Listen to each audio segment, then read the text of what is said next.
le navire qui a fait exploser l'économie mondiale. Chers amis, je veux vous raconter l'histoire d'un navire. Le navire s'appelle Tuska. C'est un porte-conteneurs iranien, un navire de marchandises tout à fait ordinaire. Eh bien, c'est l'un des milliers de navires qui naviguent chaque jour dans les eaux du golfe Persique. Mais c'est précisément ce navire qui, le 19 avril, a fait la une des journaux dans le monde entier. C'est à cause de lui que le prix du pétrole a bondi de près de 7%. C'est à cause de lui qu'une trêve a été conclue entre les États-Unis d'Amérique et l'Iran. Eh bien, la trêve, qui devait ouvrir la voie à la paix, ne tient aujourd'hui plus qu'à un fil. Sources: CBS News, CNN, Reuters, NPR, Al Jazeera, Military.com, Washington Post. Et les données sur les prix du pétrole et de l'essence au 19 avril 1926. Un autre sujet intéressant pour nous. C'est pourquoi dans un pays du continent européen, la population ne vote pas pour la liberté, mais pour la sécurité. Et de leur point de vue, pour le confort matériel. Bien sûr, je parle de la Bulgarie. Le 19 avril 1926, la Bulgarie, pays membre de l'OTAN et de l'UE, a organisé des élections parlementaires. Et elle a voté d'une manière qui, aujourd'hui, fait que Bruxelles s'en arrache les cheveux. C'est le parti Bulgarie progressiste qui a remporté la victoire. Ils aiment le mot progressiste et le mot progressiste, libéraux, avant-gardistes et ainsi de suite. L'ancien président roumain Radev a obtenu 44,7%. Avec une participation de plus de 50%, c'est l'un des résultats les plus forts pour un seul parti depuis toute une génération. Le principal rival, c'est le parti gerbe de l'ancien Premier ministre Borisov, avec 13%. Autrement dit, Radev peut en réalité gouverner seul. Mais nous en parlerons un peu plus tard. Commençons par ce qui préoccupe tout le monde, les actions militaires. Et aussi pour des raisons purement pratiques, en réalité. Combien de temps l'essence restera-t-elle chère? Et à quel point sera-t-elle chère? Donc l'Iran, le détroit, le navire, le pétrole et notre avenir à tous. Tout est lié. Je veux vous raconter ce qui s'est passé. Je veux vous expliquer pourquoi cela est important non seulement pour l'Iran, non seulement pour l'Amérique, mais pour chacun d'entre nous, y compris celui qui, ce matin, a fait le plein d'essence à 4,5 $ le gallon. Je veux analyser cette histoire à travers le prisme de ce que nous appelons la science de la liberté. Parce que, comme souvent, derrière les gros titres se cachent des principes éternels, déjà décrits par des personnes que j'ai souvent citées. Bastiat, Mises, Hayek, Thomas Paine, et qui, tout récemment, a résumé ces idées remarquables dans son livre en ligne Capitalisme, la révolution libérale, c'est-à-dire, le capitalisme, la révolution libérale. Le juriste et élève d'Andrew Galambos, Frédéric Marx, mon ami. Alors, commençons. Première partie. Que s'est-il réellement passé dans le golfe d'Oman? Le 19 avril. Eh bien, c'était un dimanche. Tôt le matin, heure de Téhéran, dans les eaux du golfe d'Oman, à quelques milles de l'entrée du détroit d'Ormuz, le navire iranien Tuska fait son apparition. Le navire navigue sous pavillon iranien. Selon le ministère américain des Finances, ce navire est sous sanctions américaines depuis de nombreuses années. Pourquoi Washington considère-t-il que ce navire est utilisé pour contourner les restrictions à l'exportation de marchandises iraniennes? En direction de Tuske, le destroyer américain USS Spronz. Spronz, c'est un navire de 4e génération de type Arleigh Burke, avec un déplacement d'environ 10 000 tonnes à bord des dizaines de missiles de croisière Tomahawk, des missiles anti-navires du système Aegis. En somme, c'est l'un des navires de guerre modernes les plus avancés de la planète Terre. Selon les données du commandement central des forces armées américaines, le soi-disant CENTCOM, les militaires américains ont envoyé pendant 6 heures un avertissement au Tucsa. Les gars, arrêtez-vous, changez de cap, faites demi-tour, vous violez le blocus maritime déclaré par les États-Unis. Mais l'équipage iranien ne réagissait pas. Je pense qu'il y avait un ordre clair, et le navire continuait de se diriger vers les ports iraniens. En d'autres termes, le capitaine du navire avait reçu de la direction iranienne la mission de vérifier jusqu'où les Américains iraient pour arrêter les navires iraniens. Et pendant 6 heures, il semblait qu'il y avait beaucoup de bruit pour rien. Mais après 6 heures, donc, voilà que Spruance a ouvert le feu. Pas avec des missiles, mais avec des tirs précis sur la salle des machines. Le commandement du destroyer a ordonné à l'équipage iranien de quitter immédiatement la salle des machines. Le navire a été arrêté, de l'eau s'est engouffrée dans la brèche. Des fantassins américains ont ouvert le feu sur Tusk. Actuellement, le navire est sous le contrôle de la marine américaine. Dimanche, les États-Unis d'Amérique ont mis hors service un cargo iranien qui tentait de briser notre blocus. De nombreux tirs ont été effectués sur le navire, détruisant complètement sa salle des machines.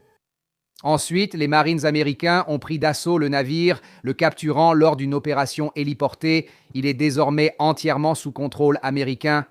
Le centre publie des images de l'opération déclarant « Les Marines américains quittent le navire d'assaut amphibie USS Tripoli à bord d'un hélicoptère, survolant la mer d'Arabie pour monter à bord et capturer le navire MV Tusko ». Le 15 avril, les Marines ont abordé le navire iranien après que le destroyer USS Spruance ait immobilisé le Tusko, car le navire commercial avait ignoré à plusieurs reprises les avertissements des forces américaines pendant 6 heures. Nous l'avions prévenu. Nous lui avons dit « N'essaie pas de briser le blocus ». Il n'a pas voulu écouter. Voilà où cela a mené. Oui, regardons les images de l'équipe.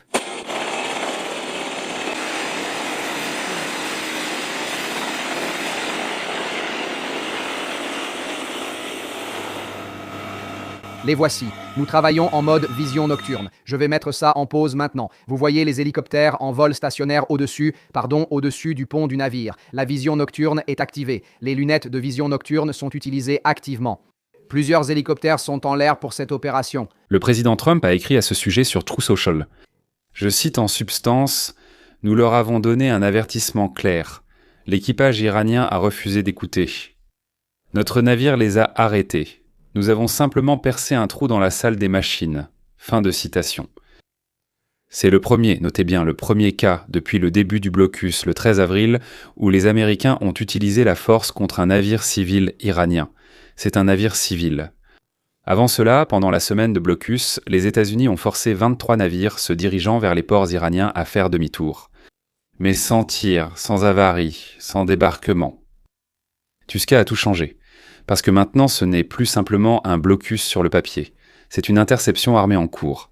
C'est ce qu'a écrit l'agence Reuters. La première utilisation directe de la force dans le cadre du blocus naval de l'Iran annoncé par les États-Unis. Le cargo Tuska. Navire, quittez la salle des machines où nous ouvrirons le feu pour vous immobiliser. Alors, ils essayent de le forcer à s'arrêter, mais il ne veut absolument pas s'arrêter. Et voilà que les premiers coups de feu retentissent, le premier tir, le deuxième tir.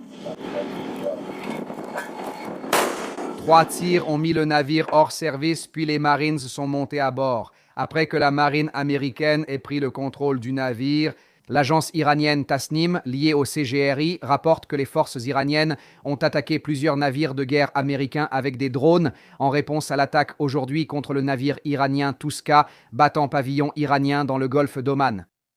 Donc, il est dit ici, les forces militaires des terroristes américains ont attaqué le porte-conteneur iranien appelé Tuska, qui se dirigeait de la Chine vers l'Iran dans le golfe d'Oman il y a quelques heures.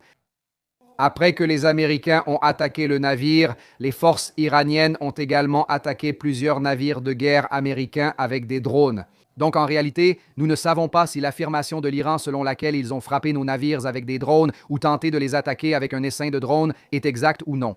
Les Iraniens affirment avoir mené l'attaque. Nos navires sont protégés.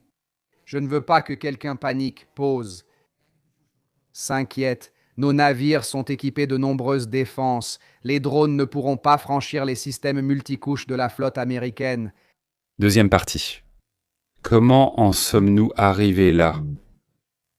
La guerre américano-iranienne a commencé le 28 février 1926. Au 9 avril, les deux parties étaient parvenues à un cessez-le-feu grâce à la médiation du Pakistan. Il semblait qu'une trêve était en place, qu'il était possible de négocier. Mais il y avait un nœud que personne ne pouvait défaire. C'était le détroit d'Ormuz. Le détroit d'Ormuz est un étroit passage maritime entre l'Iran et Oman. Environ, comme cela a déjà été dit à plusieurs reprises, 20% de tout le commerce mondial du pétrole passe par ce détroit. Et environ 20% du gaz naturel liquéfié mondial y transite également. C'est, comme aiment le dire les économistes, le goulot d'étranglement le plus étroit de l'économie mondiale. L'Iran a périodiquement fermé ce détroit depuis le début de la guerre. C'est son principal instrument de pression. Vous voulez faire la guerre contre nous ? Allez-y. Mais 5 minutes après le début de la guerre, le prix du pétrole chez vous aura doublé. Le 13 avril, les États-Unis ont annoncé une mesure de riposte. Le blocus maritime des ports iraniens. Donc, sous blocus, tout navire allant en Iran ou venant d'Iran ne peut pas passer par le détroit. D'après les calculs de la chaîne Al Jazeera, un mois avant ce blocus, l'Iran a gagné près de 5 milliards de dollars grâce à l'exportation de pétrole. Maintenant, c'est zéro. Littéralement zéro. Le pétrole ne part pas, l'argent n'entre pas. Or, la moitié du budget iranien vient du pétrole. Autrement dit, il ne s'agit pas seulement de pression, mais d'un étranglement financier en temps réel. Et voilà que le samedi 18 avril, l'Iran fait un geste inattendu. Il annonce que le détroit est de nouveau ouvert. Les pétroliers peuvent passer, et à Wall Street c'est un soulagement, le prix du pétrole chute à son niveau le plus bas depuis le 10 mars. Et aussitôt, littéralement le même jour, des vedettes iraniennes ouvrent le feu sur 2 navires indiens. Le ministère des Affaires étrangères de l'Inde convoque l'ambassadeur d'Iran à New Delhi pour des explications. Les Indiens sont quelque peu stupéfaits. Je vais vous expliquer pourquoi.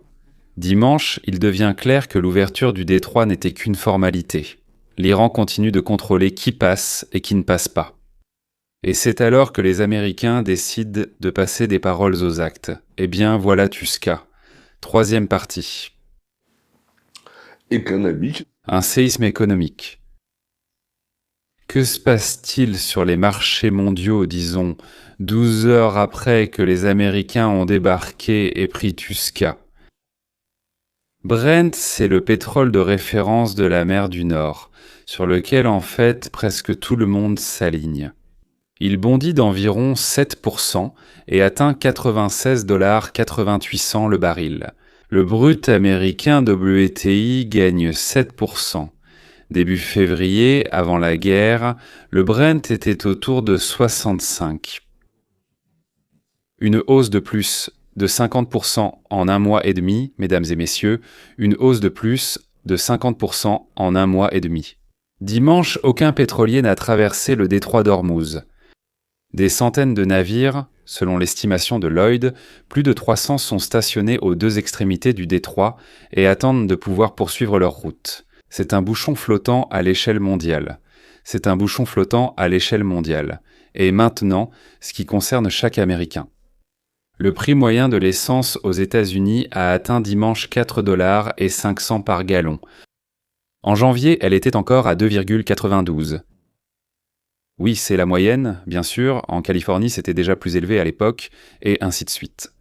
Le ministre de l'économie, le ministre de l'énergie Chris Wright, a déclaré dans une interview que le prix inférieur à 3 $ le gallon ne reviendra probablement que l'année prochaine. Le prix reviendra. À cela, Donald Trump a publiquement répondu « Le ministre a tort ». Permettez-moi ici, je vous demande d'y réfléchir, de vous souvenir du bon vieux Frédéric Bastiat. Bastiat, économiste français du XIXe siècle, a écrit un essai remarquable intitulé « Ce qu'on voit et ce qu'on ne voit pas ». Son idée principale, chaque action économique a des conséquences visibles et évidentes, mais aussi des conséquences invisibles, tout aussi réelles. Que voyons-nous ? Nous voyons un destroyer américain qui perce un trou dans un navire iranien. C'est une victoire. Nous empêchons l'Iran de vendre du pétrole. Donc les mollahs n'auront bientôt plus d'argent pour la guerre. C'est ce qui est visible. Mais qu'est-ce qui ne l'est pas ? Ce qu'on ne voit pas, c'est qu'une vieille femme aux Émirats arabes unis paie maintenant 20 $ de plus pour un plein d'essence. On ne réalise pas que l'agriculteur au Kansas paye plus cher ses engrais car l'ammoniac transite aussi par le détroit d'Ormuz. On ne voit pas que la société de transport au Texas est obligée d'augmenter ses tarifs de livraison et que les produits en magasin vont devenir plus chers. Bastiat expliquerait que, par exemple, un blocus militaire ne frappe jamais uniquement la cible visée. Elle touche tous les acteurs du marché mondial, au moins autant. Tous les acteurs du marché mondial. Parce que le marché n'est pas un échiquier où l'on peut retirer une pièce sans que rien ne change. Le marché est un tissu. Si on tire sur un seul fil, tout le tissu se froisse. Que font exactement les navires ? Les navires de guerre indiens n'entrent pas directement dans le détroit d'Ormuz, mais c'est une décision politique. Pour l'instant, ils n'y entrent pas. Après avoir obtenu l'accord de l'Iran, ils assurent à eux l'escorte radio de leurs navires, leur fournissent une assistance à la navigation à l'intérieur du détroit, et lorsque leurs navires sortent du détroit, ils sont rejoints par leurs destroyers et frégates, puis ils les escortent à travers le golfe d'Oman vers la mer d'Arabie du Nord. Eh bien, autrefois, par exemple, les caravanes de chameaux ou de navires étaient escortées par une sorte de garde mamelouk ou quelque chose de ce genre. Donc à l'origine, 22 navires indiens avec plus de 600 marins sont restés bloqués dans le golfe Persique. 10 navires ont été évacués et les 12 autres, donc, 2 étaient en cours d'escorte et il en restait encore 10. À la suite de négociations directes entre l'Inde et l'Iran, le 26 mars, le ministre des Affaires étrangères iranien Abbas Araghchi a annoncé que les navires de 5 pays, la Chine, la Russie, l'Inde, l'Irak et le Pakistan, seraient autorisés à traverser le détroit. Cet accord a fonctionné jusqu'à environ le 18 avril lorsqu'il a été rompu par des tirs sur le Sanmar Eranold. C'est ainsi que s'appelait le navire qui a été attaqué.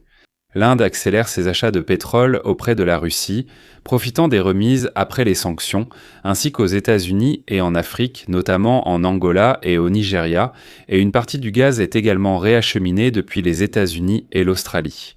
On voit bien qui tire profit de cette affaire. La restructuration est longue mais déjà entamée. Maintenant, voyons la réaction de Téhéran à tout ce qui se passe. Le ministère iranien des Affaires étrangères a qualifié la capture du Tusk de piraterie. C'est bien ce mot, piraterie. Donc, tirer sur des navires depuis des vedettes, ce n'est pas de la piraterie, mais tirer sur des navires depuis d'autres navires, là, c'est déjà de la piraterie. Le commandement militaire conjoint de l'Iran a promis une riposte et a déclaré que les États-Unis avaient violé le cessez-le-feu. Mais eux, ils ne l'ont pas violé. Le ministère des Affaires étrangères d'Iran a déclaré qu'il n'y avait plus de confiance envers Washington, comme si avant il y en avait, mais maintenant il n'y en a plus du tout. Le plus important, l'Iran a remis en question sa participation aux négociations à Islamabad. Je rappelle le contexte. Lundi, le vice-président J.D. Vance, l'envoyé spécial Steve Witkoff et le gendre de Trump, Jared Kushner, s'envolent pour la capitale du Pakistan pour le deuxième tour des négociations. Le premier tour a eu lieu le 11 avril. Dans l'ensemble, même s'il a été officiellement déclaré comme un échec, il était considéré comme productif. Parce qu'ils y ont discuté d'un mémorandum de 3 pages sur la cessation de la guerre, en échange duquel les États-Unis étaient prêts à débloquer, si je ne me trompe pas, 20 milliards de dollars d'actifs iraniens. Mais l'Iran a refusé de renoncer à ses stocks d'uranium enrichi. C'est pour cela que Donald Trump a dit, en fait, qu'ils avaient accepté de nous donner de la poussière radioactive. Mais ensuite, il y a eu des histoires avec Touski. Donc, profitant de cette situation, Téhéran a déclaré par l'intermédiaire de son agence de presse IRNA qu'à ce jour, il n'y a pas de projet de participation aux négociations. Nous n'avons pas la moindre idée de qui fait ces déclarations. Ce sont les mêmes personnes qui participent aux négociations ou bien une autre faction. La raison invoquée serait les exigences excessives de Washington, des attentes irréalistes, un changement constant de position. Notre position, elle, reste la même avant la guerre, pendant la guerre et maintenant. Des contradictions récurrentes et un blocus maritime qui se poursuit. Retenons seulement les 3 derniers mots. Le blocus maritime se poursuit. Le Pakistan s'est toutefois préparé. Ils connaissent les leurs et disent non, mais y vont quand même, comme toujours. Donc, des milliers d'agents de sécurité supplémentaires. À mon avis, la moitié des habitants de la ville sont des agents de sécurité. Plusieurs routes ont été bloquées. L'équipe avancée américaine est déjà en ville. Le Pakistan est très intéressé et joue le rôle de médiateur. Ce pays est étroitement lié à l'Iran par une frontière commune et un flux commercial. Elle n'a absolument pas besoin d'un embrasement régional. Vraiment pas du tout. Le Pakistan a passé des mois à préparer ce tour de négociation. Et voilà qu'un seul tir dans la salle des machines de Touski peut tout anéantir.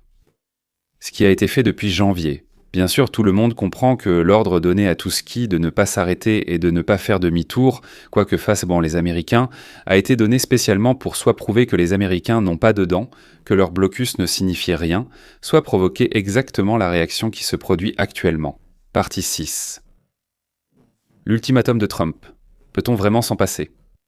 Donc Donald James, il ne peut pas ne pas lancer un ultimatum. Donald Trump, le même dimanche soir, a déclaré sur Truth Social que si l'Iran n'acceptait pas l'accord proposé, alors, je cite en substance, « Les États-Unis vont casser, non, pas les dents. Chaque centrale électrique et chaque pont d'Iran. Chaque centrale électrique et chaque pont d'Iran. Ils ont placé des femmes sur les ponts. Ils n'ont mis que des femmes sur les ponts car elles sont considérées comme consommables, contrairement aux hommes jugés précieux.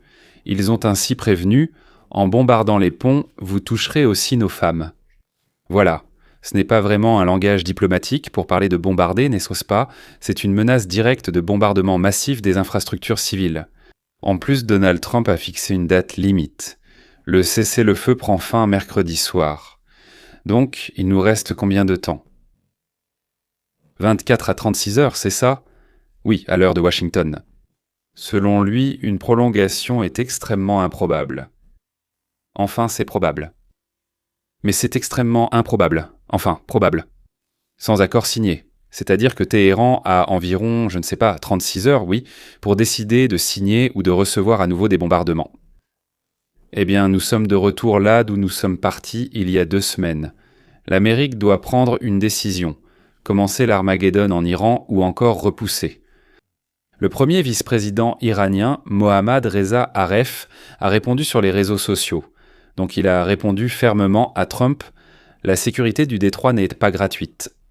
C'est pour tous ceux qui écrivent. Ne convertissez pas tout en dollars. » Nous n'allons pas convertir, nous allons convertir en yuan. Donc le choix est simple. Soit un marché pétrolier libre pour tous, soit des coûts importants pour tout le monde. C'est en réalité une menace de bloquer le détroit d'Ormuz aussi longtemps que nécessaire. Frédéric Marx, c'est un élève d'Andrew Galambas, que j'ai mentionné à plusieurs reprises, dans son livre Capitalisme. La révolution libérale, c'est-à-dire le capitalisme. La révolution libérale, elle est entièrement disponible sur Internet en anglais, mais il y a toujours des traducteurs là-bas. On peut aussi la traduire en russe, chapitre par chapitre. Il pose ainsi la question principale de la science de la liberté. Comment se débarrasser des mauvais gouvernements sans violence?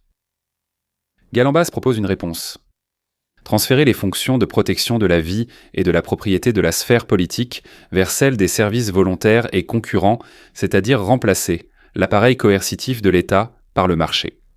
Imaginez une seconde. Je comprends, c'est une expérience de pensée, mais disons, ce n'est pas un plan immédiat. Imaginez si le détroit d'Ormuz était protégé non pas par la marine ou les flottes des États rivaux, mais par une compagnie d'assurance privée travaillant sous contrat avec les compagnies maritimes de tous les pays. Une telle compagnie n'a aucun intérêt politique. Zéro. Elle n'a qu'un intérêt économique à garder le détroit ouvert afin de gagner de l'argent. Son bénéfice dépend du nombre de navires qui sont passés, pas de ceux qui ont coulé. Elle n'a ni ennemis ni alliés, elle a des clients et des risques. Dans un monde où la protection est assurée par l'État, le détroit se ferme chaque fois que les ambitions politiques s'exacerbent. Dans un monde où la protection est assurée par des services privés, c'est-à-dire commerciaux, le détroit reste ouvert, car sa fermeture n'est pas rentable.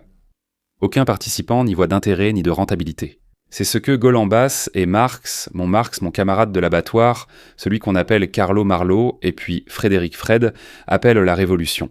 Pas une révolution de barricade, mais une révolution dans la compréhension de l'organisation de la protection de la vie, de la liberté et de la propriété. Eh bien, c'est la principale conclusion, comme on dit, de toute cette journée. Voilà ce que je veux que vous reteniez après cette vidéo, mes amis. Un seul navire Tusco avec un moteur endommagé dans le golfe d'Oman, un seul tir, un seul ordre à un commandant et l'effet 7% d'augmentation du prix mondial du pétrole. C'est une sacrée somme d'argent. Des négociations qui ont échoué, des dizaines de millions de personnes qui paieront plus cher demain pour l'essence, la nourriture, le chauffage, la menace de bombardement, la menace de représailles. Je ne dis pas il fallait ou non le faire, c'est mal. Qui a commencé? Personne. Je parle juste d'une chose. Dès qu'il se passe quelque chose comme ça, nous en souffrons tous.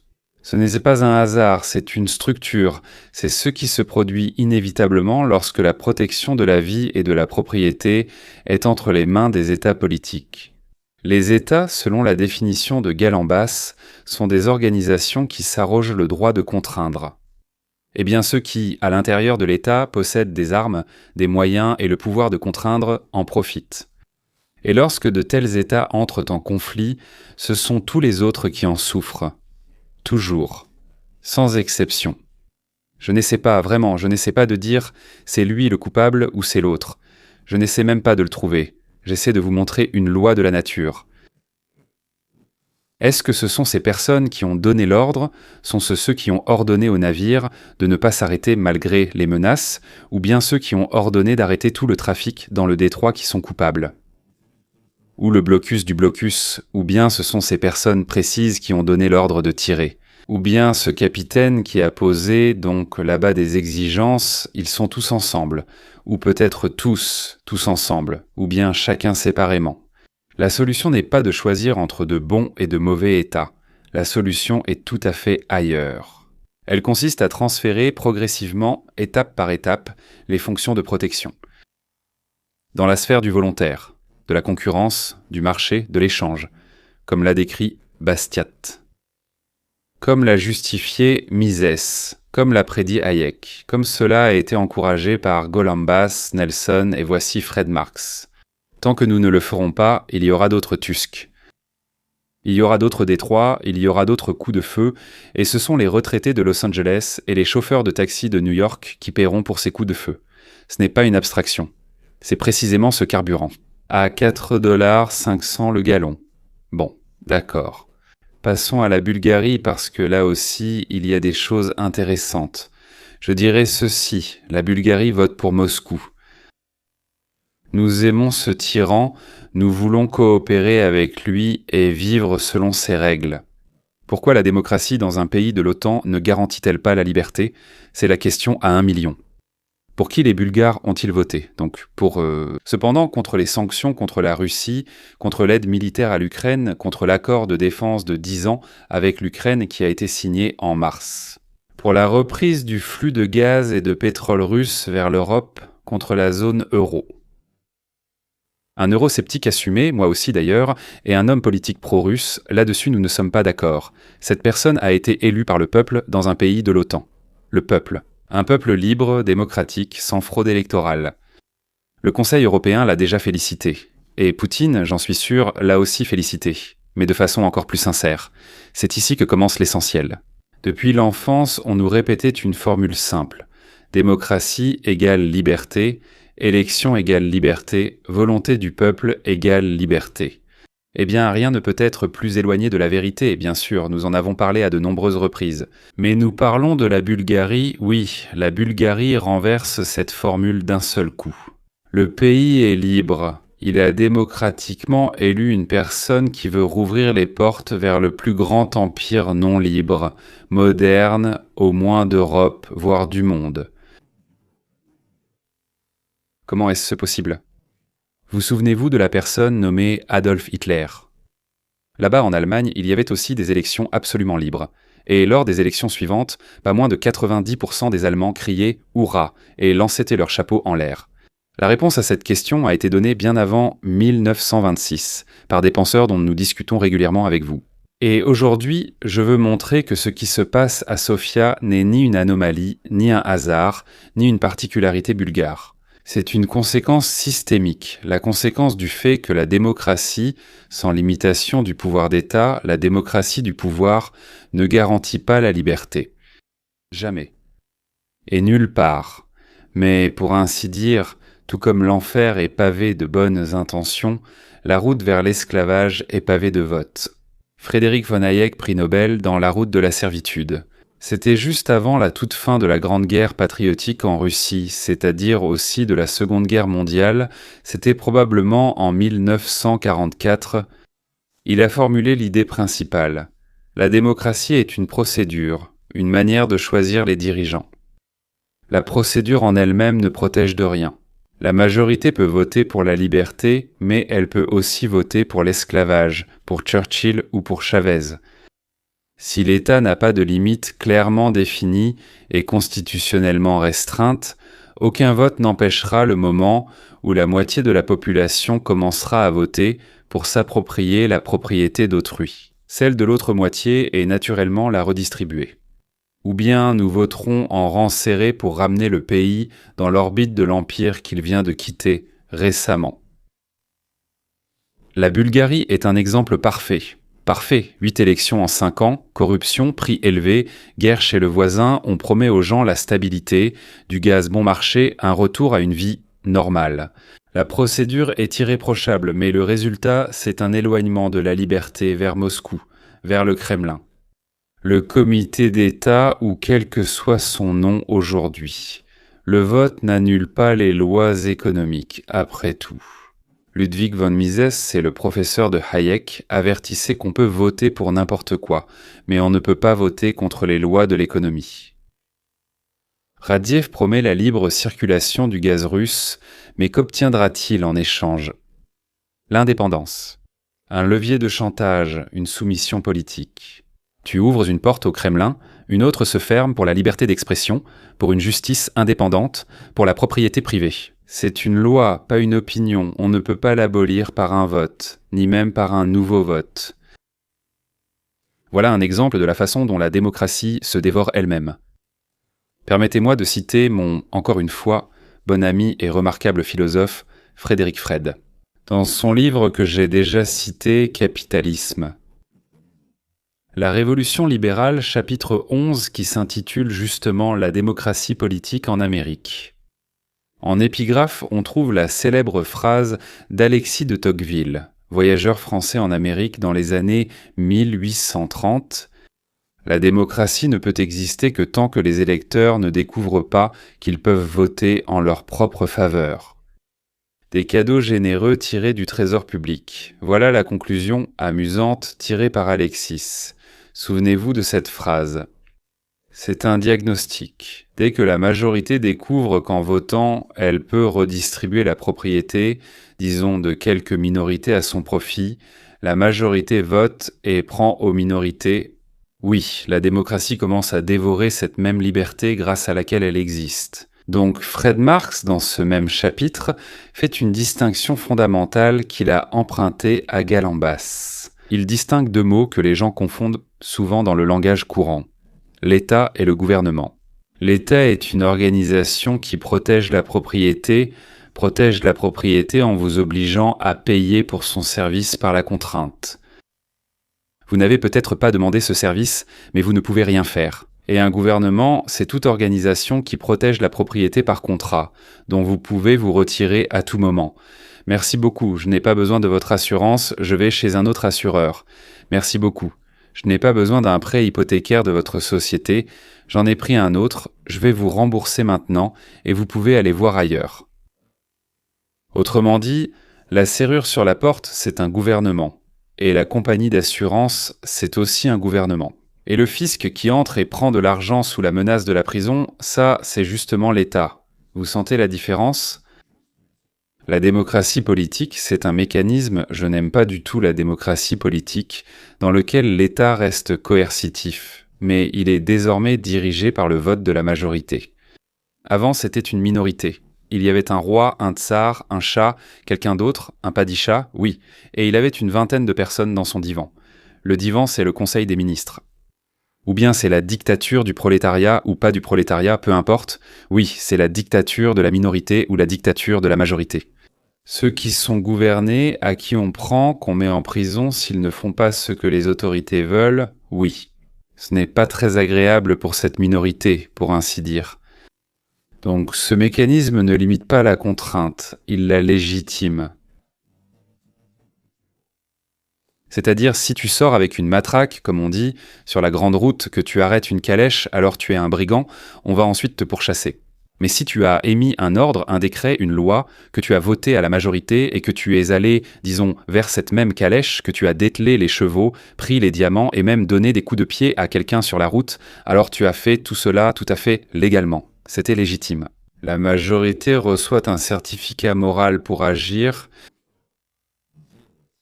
avec audace. Tu peux faire ce que tu veux de la minorité tant que tu as 50% plus une voix, et c'est tout. et fais tout ce que tu veux. Si tu as la démocratie, bien sûr, la démocratie politique. Il existe une autre démocratie, il y a la démocratie de marché, mais c'est un autre sujet. 10 personnes se sont réunies et 6 ont voté démocratiquement pour confisquer les biens des 4 autres. C'est ça, notre merveilleuse démocratie à nous. Maintenant donc, la Bulgarie et la Hongrie. Un mouvement intéressant pour ainsi dire. Là-bas aussi et là-bas aussi. Il y a exactement une semaine, en Hongrie, les électeurs ont évincé, donc Orban, qui dirigeait depuis 16 ans, un centriste a gagné, enfin, du moins il se présente comme tel, Péter Magyar. L'Europe exultait, la démocratie a triomphé, et aujourd'hui, en Bulgarie, la démocratie a aussi triomphé. Mais à l'inverse, un homme politique pro-russe et anti-européen est arrivé au pouvoir, selon la même procédure. 2 résultats opposés. Ou, comme on dit à Odessa, c'est le jour et la nuit. C'est justement la preuve, la procédure elle-même est moralement neutre. Elle ne protège ni la liberté, ni la démocratie, ni l'Occident, ni l'Orient. Elle ne protège que ce que la majorité veut à un moment donné. Par exemple, pendre quelqu'un, n'est-ce pas? C'est la même chose. La loi de Lynch, c'est la démocratie pure, mais la liberté, c'est autre chose. La liberté, selon la définition de Galampos et de Fred Marx, c'est un état dans lequel chaque individu possède 100%. N'était-ce pas? Un contrôle concret sur sa propre propriété. La propriété, c'est à la fois la vie, les pensées, les brevets, les inventions, les meubles que tu as achetés, l'argent, quelque chose que quelqu'un t'a offert en cadeau, et quelque chose que tu as échangé. Tout ce que tu possèdes, de ta propre vie à tes propres idées, et ainsi de suite, et les choses, ce qu'on appelle les biens, t'appartient à 100%. Ce n'est pas 51%, c'est 100%. Ce n'est pas une décision de la majorité, c'est 100%.